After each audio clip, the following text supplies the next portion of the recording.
The moment my son threw my suitcase onto the front porch, I knew that 12 years of silence were about to pay off in ways no one could imagine.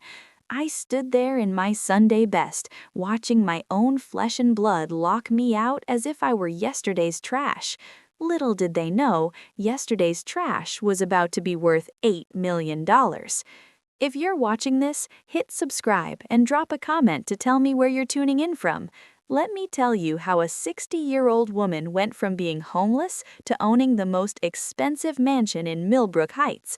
Because, honey, revenge isn't just a dish best served cold, it's best served with a side of pure, unadulterated success. My name is Margaret Williams, though everyone calls me Maggie. At 72, I've learned that nothing is more satisfying than proving people wrong and making them regret ever doubting you.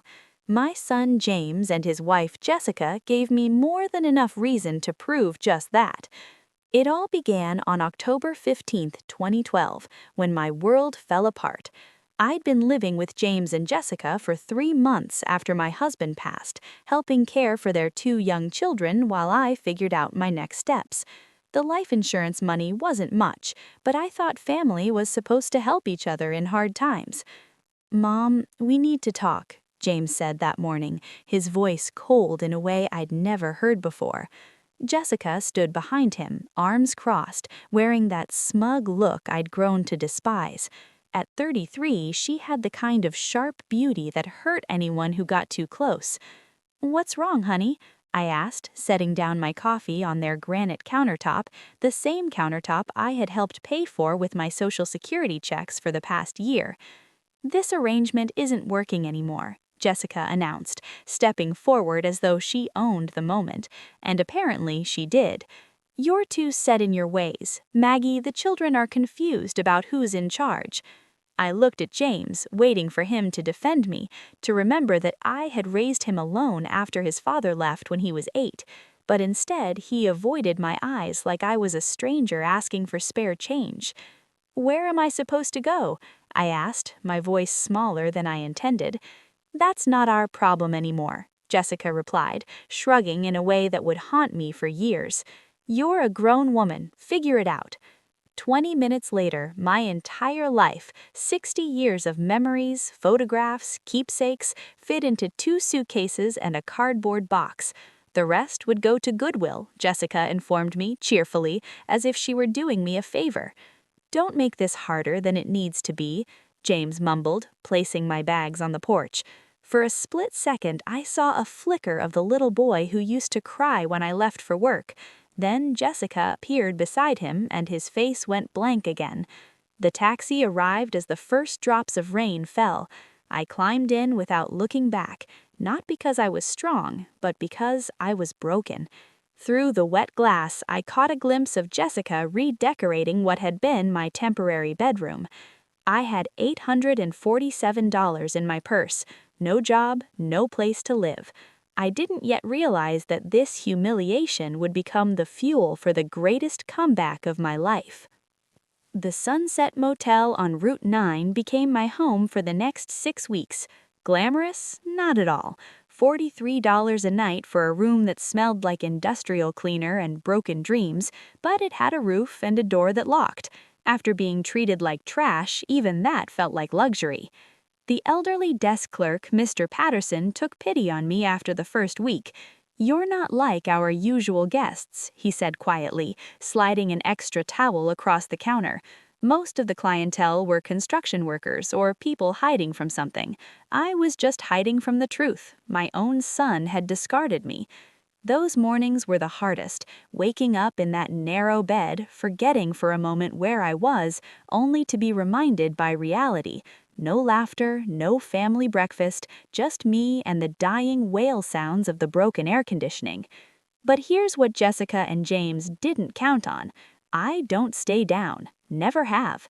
When James was young and we had nothing, I worked 3 jobs just to survive, cleaning offices at night, working retail during the day, taking in ironing on weekends. I knew survival.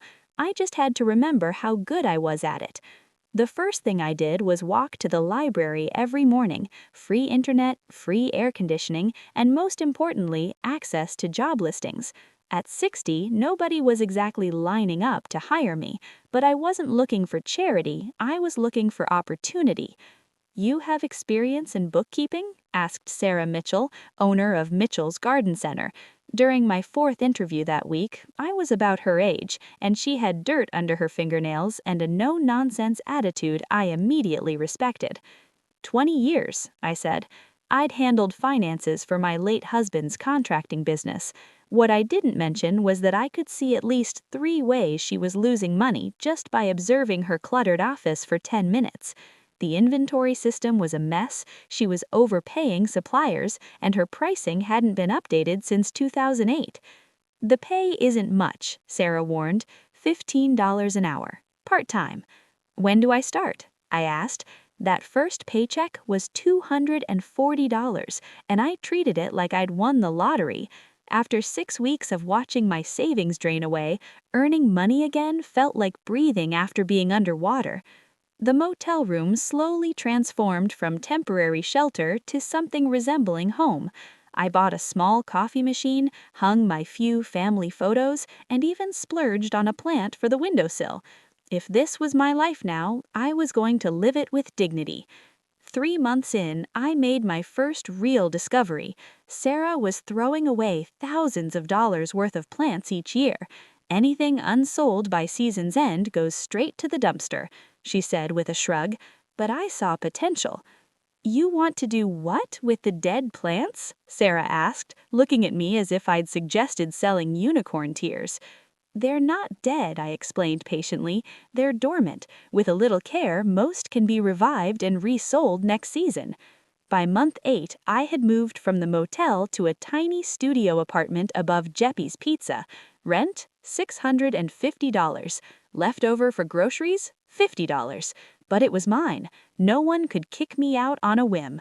Sarah let me take home 3 truckloads of discarded plants that November, probably thinking it was a lesson in business reality.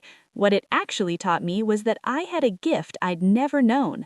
My tiny apartment became a greenhouse, every windowsill, corner, and surface filled with pots and planters.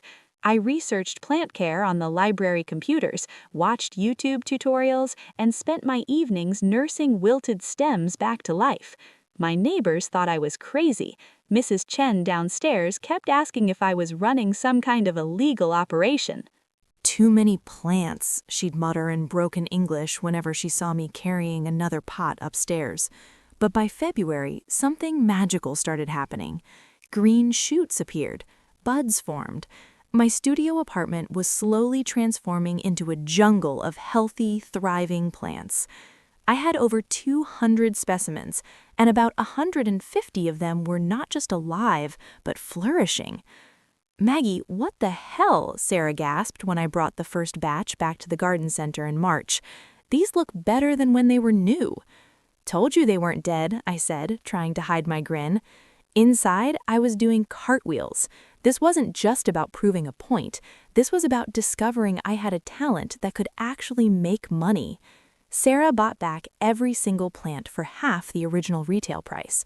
In one transaction, I made $847, more than my first month's salary. But more importantly, I'd found something that felt like purpose again. The next year, our arrangement became official. Sarah would set aside all the unsellable plants for me, I'd rehabilitate them through the winter, and we'd split the profits in spring.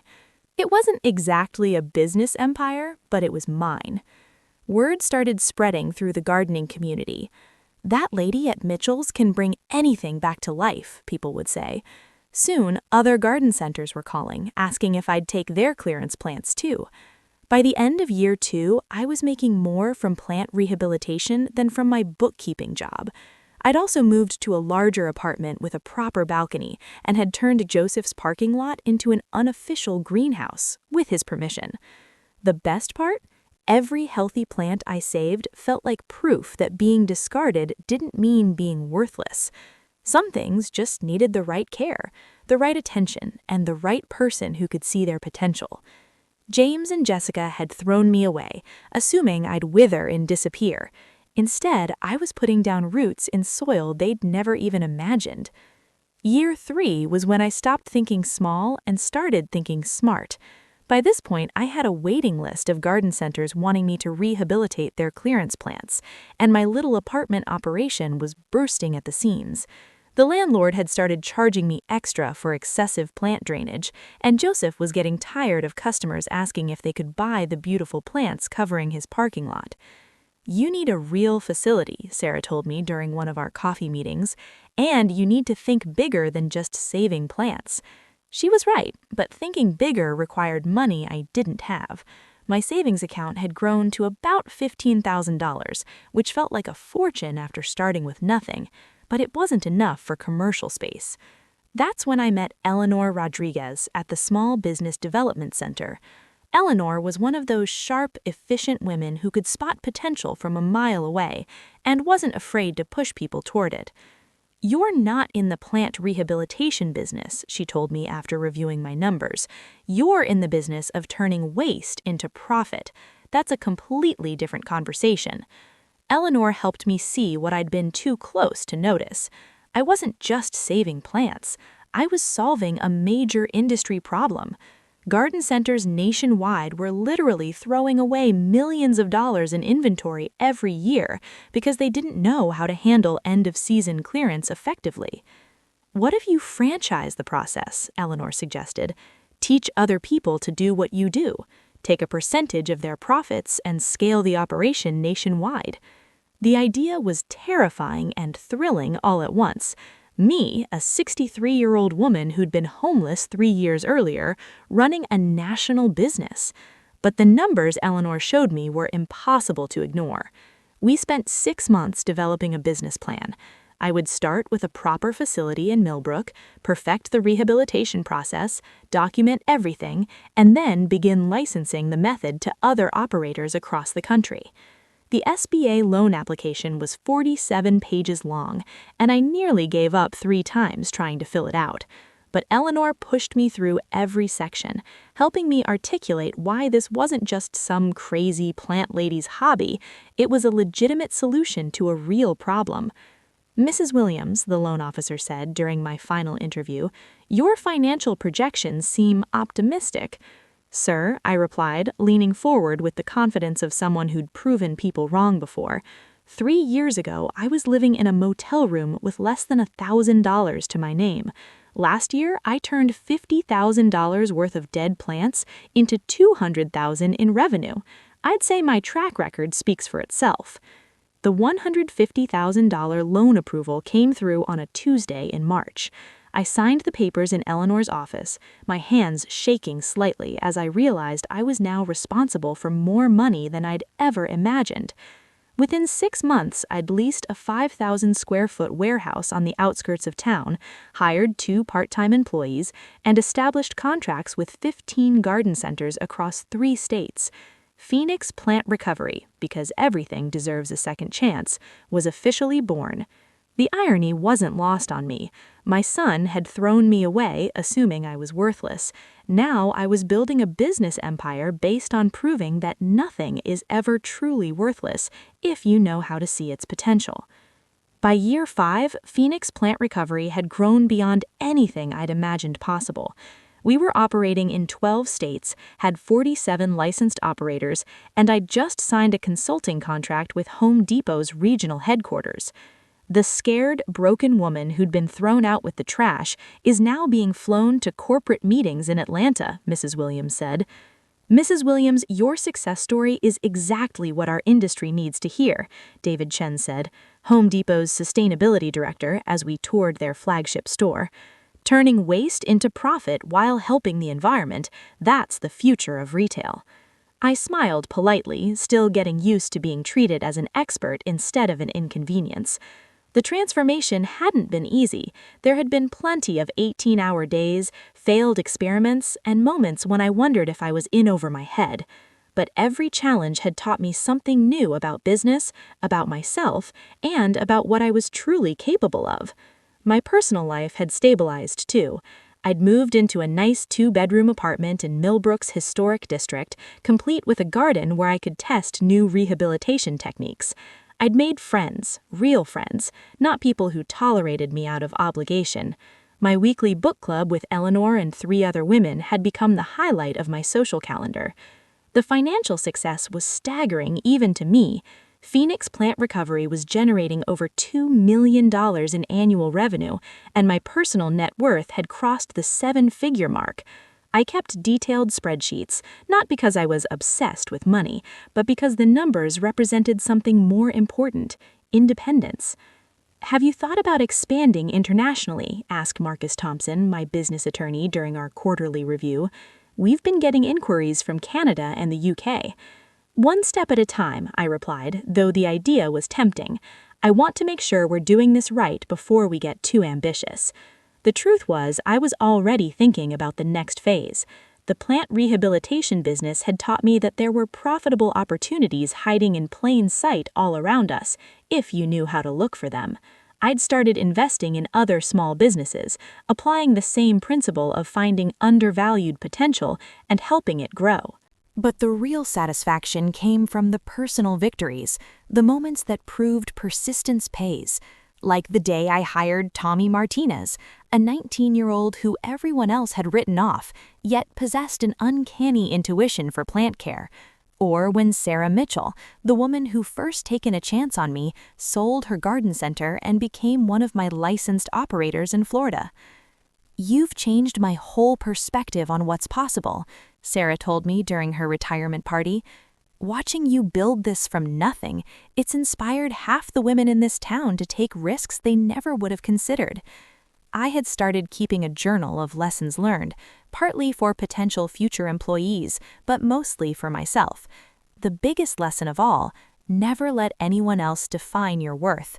James and Jessica had decided I was useless, a burden they couldn't afford to carry. They'd thrown me away without a second thought. What they didn't realize was that their rejection had given me the fuel to become everything they'd never imagined I could be. Every contract signed, every new location opened, every success story proved their judgment spectacularly wrong. And honestly, I was just getting started. The house hunting began as a practical decision, but evolved into an act of pure, beautiful revenge. After 5 years of apartment living, I needed more space for my expanding business ventures and investment portfolio. What I found instead was the perfect way to announce to Millbrook that Margaret Williams was no longer the woman anyone could throw away. "The Harrison estate," Jennifer Walsh, my realtor, repeated when I mentioned the property. "Maggie, that house hasn't been on the market in 40 years. It's the most prestigious address in Millbrook Heights." Millbrook Heights, the neighborhood James and Jessica had always dreamed of living in but could never afford. The same neighborhood they drove past on Sunday afternoons, fantasizing while living in their modest colonial, a mortgage they'd forced me out to pay. "Is it for sale?" I asked simply. "Well, yes," Jennifer hesitated. "The asking price is $4.2 million. Shall we take a look?" The Harrison estate exceeded every expectation.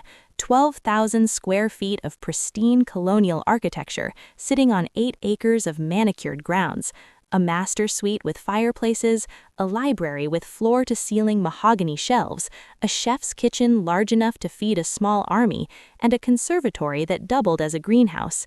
But what truly sold me was the view from the master bedroom window. The entire town of Millbrook stretched out below, including the modest neighborhood where James and Jessica lived. Every morning I could literally look down on the people who had once looked down on me. "The sellers are motivated," Jennifer explained as we toured the wine cellar. "They've already moved to Florida and want a quick close." "Cash offer," I said without hesitation. $3.8 million. Close in 2 weeks. Jennifer nearly dropped her briefcase. "Maggie, are you sure? That's a huge commitment." I was more than sure. Phoenix Plant Recovery was generating enough profit to cover the mortgage payments easily, and my investment portfolio had grown enough to afford the down payment without touching my business accounts. More importantly, I could afford it because I had earned every penny through intelligence, determination, and hard work. The sellers accepted my offer within 6 hours. 2 weeks later, I stood in the grand foyer of my new home, holding the keys, trying not to laugh at the absurdity of it all. 6 years earlier, I had been sleeping in a motel room with less than $1,000 to my name. Now, I owned the most expensive house in the county. The moving truck arrived the next morning. My old apartment furniture looked absurd in rooms this size. I'd need serious shopping, but that was a problem I was happy to have. That first evening, I stood on the massive back deck, watching the sunset paint the sky in pinks and golds over 8 acres of serenity. Silence stretched around me. No traffic, no neighbors arguing, just the profound satisfaction of a goal achieved. My phone buzzed. A text from Eleanor. Saw the real estate transfer in the paper. You magnificent woman. Champagne celebration this weekend. I smiled and typed back. Bring the good stuff. We're toasting new beginnings. What I didn't type but thought was that some beginnings require endings, and I had a feeling the ending of my relationship with James and Jessica was about to get very interesting. Tomorrow, I'd start furnishing my new life. Tonight, I simply enjoyed the view from the top. The doorbell rang at 9:17 a.m. on a Saturday, exactly 24 hours after the real estate transfer hit the local paper. I was in my new kitchen, still figuring out which cabinet held the coffee mugs, when I heard that familiar two-tone chime echo through my marble foyer. Through the security monitor, yes, my house came with a system that would make Fort Knox jealous. I saw them standing on my front porch like door-to-door salesmen. James looked older, gray at the temples, wearing khakis and a polo shirt that screamed "Weekend Dad Trying Too Hard." Jessica stood beside him in designer jeans and a blazer that probably cost more than my first month's rent at Jeppes. Behind them were 2 teenagers I barely recognized. Emma, now 16, with her mother's sharp features but thankfully not her cruel eyes, and Tony, 14, looking like a taller version of James at that age. I walked slowly to the front door, my bare feet silent on the heated marble floors. 6 years of silence, and they show up the day after discovering I'm rich. The timing was almost comically predictable. "Well, well," I said, opening the door but not the screen. "James, Jessica, children I barely know, to what do I owe this unexpected pleasure?" "Mom," James's voice cracked slightly, We read about the house in the paper. We wanted to congratulate you." "How thoughtful." I didn't invite them in. "Congratulations delivered? Anything else?" Jessica stepped forward with a bright, fake smile I remembered well. "Maggie, we know things ended badly between us. We've had time to reflect, and we realize we handled everything wrong 6 years ago." "Handled everything wrong," I repeated slowly. "Is that what we're calling it now?" Emma shifted uncomfortably behind them. "Grandma Maggie, I barely remember you, but Mom and Dad said you used to make amazing chocolate chip cookies." The girl's innocent comment hit harder than her parents' rehearsed apologies. She was right. 6 years of birthdays, school plays, bedtime stories, and grandmother-granddaughter moments stolen from both of us. "I did make good cookies," I said softly to Emma, then turned back to her parents. Before I could be thrown out like garbage, I held my ground. "Mom, please," James pleaded. "Can we come in? Can we talk?" "Talk about what exactly?" I asked, my tone calm but cutting. Jessica's mask slipped briefly, revealing the calculating woman underneath. "We're family, Maggie," she said, gesturing vaguely at the mansion behind me. "When there's room for everyone." Room for everyone. How convenient that their family feelings only surface now that I have 12,000 square feet and an address they could only dream of. "That's not fair," James protested, but his eyes were already scanning the interior of the house. "We've missed you. The kids have missed having a grandmother." I laughed, actually laughed at how absurd that sounded. "James, honey, you threw me out of your house with 2 suitcases and a cardboard box. Jessica told me I was too set in my ways, that figuring out my life wasn't your problem anymore. Now you miss me?" The silence stretched until Tony finally spoke.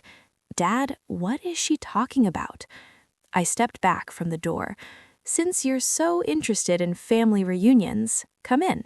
I led them through the foyer, past the crystal chandelier and marble staircase, into the living room with its floor-to-ceiling windows overlooking the grounds. I watched their faces as they absorbed the silk wallpaper, Persian rugs, and artwork worth more than most people's cars. "This place is incredible," Tony said. "Mom, look at the pool." Jessica was already calculating. "It's certainly spacious," she said carefully. "Much too big for one person." "Is it? I quite like having space to breathe." James sat on the edge of the sofa like he was afraid to wrinkle the fabric. "Mom, about what happened 6 years ago. We were dealing with a lot of stress. New mortgage, my job situation was uncertain, Jessica was working full-time with 2 small kids. So, naturally," I said, "the solution was to make your widowed mother homeless." "Very logical." "We thought you'd figure something out," Jessica said defensively. "You're so capable, so independent. We never imagined you'd end up in a motel." "You never imagined it because you never bothered to check," I said calmly. Emma was studying a family photo on the side table, one of the few I had kept. It showed James as an 8-year-old sitting on my lap while I read him a story. "Dad, you were really little," she said. "That was taken right after your grandfather left," I told her. "Your dad and I lived alone for 10 years. I worked 3 jobs to keep us afloat, made sure he had everything he needed for school, drove him to baseball practice every Tuesday and Thursday." I looked directly at James. I thought that meant something. "It did mean something," he said quietly. "It means everything. That's why we're here." "No," I said firmly. "You're here because you want something. The question is whether you'll be honest about it." Jessica's patience was clearly gone. "Fine. Yes, we need help. James lost his job 3 months ago. We're behind on the mortgage, and Emma needs money for college applications." "Deliriously happy," I said dryly. "Now we're getting somewhere." James quickly added, "We were thinking you have all this space while we're struggling with housing." "You want to move in?" I said. "Temporarily," Jessica added quickly. "Just until James finds another position. Maybe 6 months, a year at most." I looked around my peaceful living room, then back at the people who had discarded me when I became inconvenient. "You want to move your entire family into my house because you're having financial difficulties?" "We're family," James said, as if it were a magic key. "Family," I mused. "Is that what you called it when you locked me out of your house?" Tony suddenly spoke. "What happened 6 years ago? Why won't anyone explain?" I looked at my grandchildren, these children I had been robbed of knowing, and made my decision. "Sit down, both of you. It's time you learned exactly what kind of people your parents really are." "Mom, don't," James warned, but I held up a hand.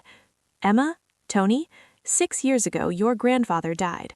I was 60 years old, recently widowed, and I needed a place to stay while I figured out my next steps.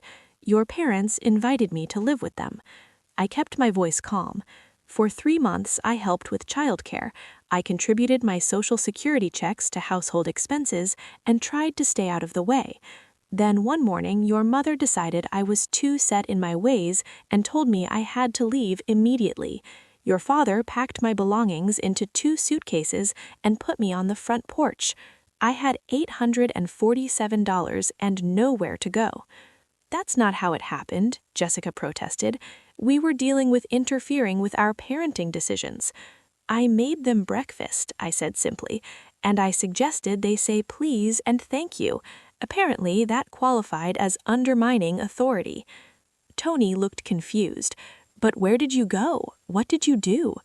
"I lived in a motel for 6 weeks, then a studio apartment above a pizza place. I worked part-time at a garden center for $15 an hour." I smiled.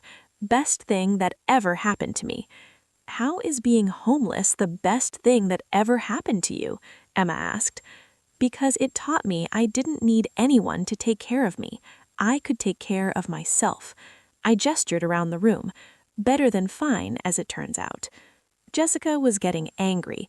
"This is ancient history, Maggie. We're trying to move forward." "No," I said. "You're trying to rebuild your bank account." I pulled out my phone. This is from Nancy Martinez, a friend who works at the unemployment office. She saw a familiar name cross her desk.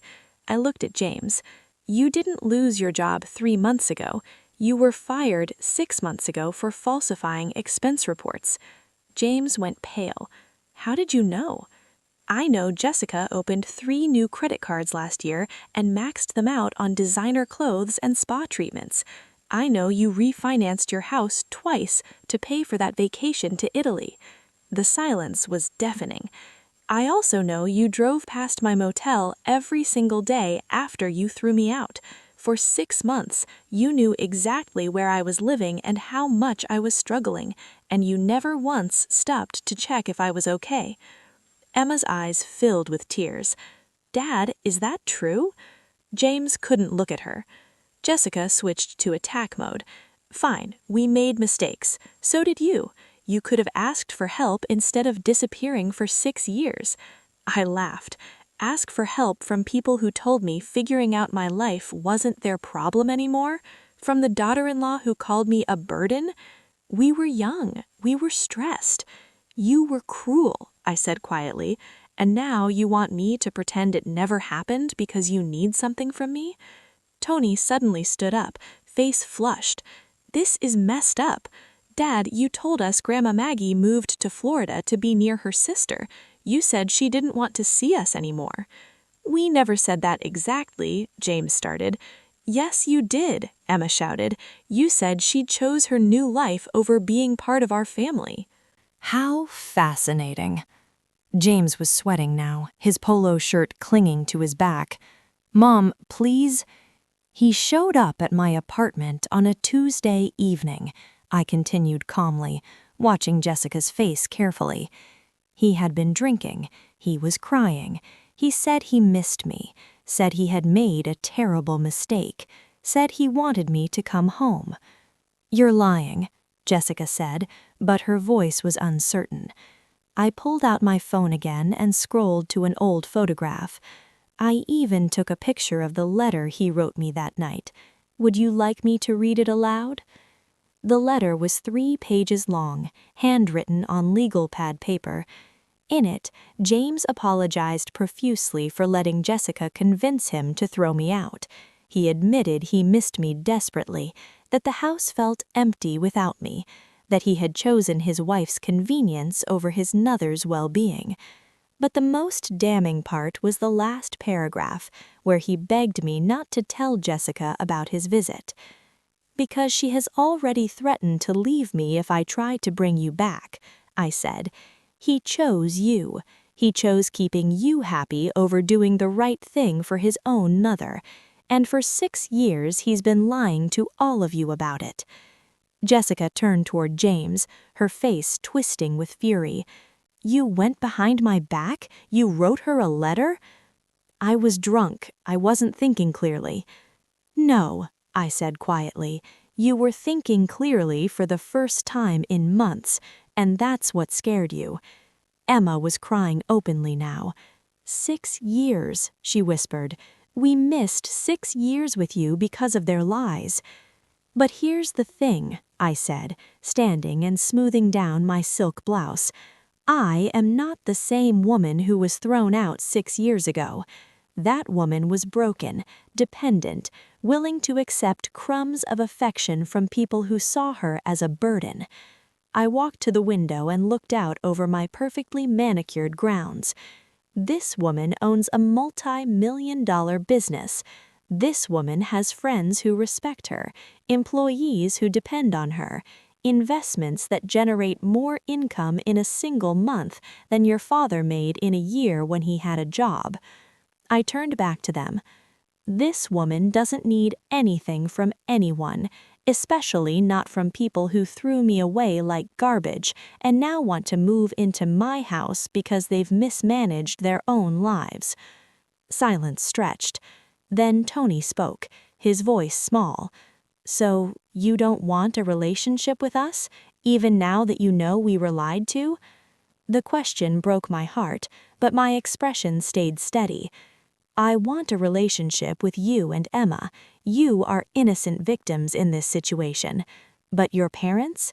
I looked directly at James and Jessica. Your parents are going to have to earn their way back into my life, if they can. Jessica stood up abruptly, her mask of sweetness completely gone. This is ridiculous, she snapped. We are your family, Maggie. You can't just pick and choose which parts of us you want. Watch me, I said calmly. Fine, Jessica said, her voice rising.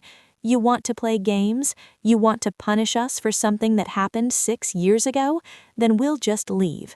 Come on, James. Kids, we don't need this. But Emma didn't move. Neither did Tony. They sat on my expensive sofa, looking between their parents and me with expressions of confusion and betrayal. Actually, Emma said quietly, I want to stay and talk to Grandma Maggie alone. You're leaving, Emma, Jessica commanded. No, Emma's voice was stronger now. I'm 16 years old, and I just found out you've been lying to me about my grandmother for 6 years. I want to hear her side of the story. Me too, Tony nodded. Jessica looked ready to explode, but James put a hand on her arm. Maybe we should give them some time, he said quietly. Don't you dare take her side, Jessica hissed. I'm not taking anyone's side, now though he was looking at me with something that might have been regret. I'm trying to think about what's best for our children.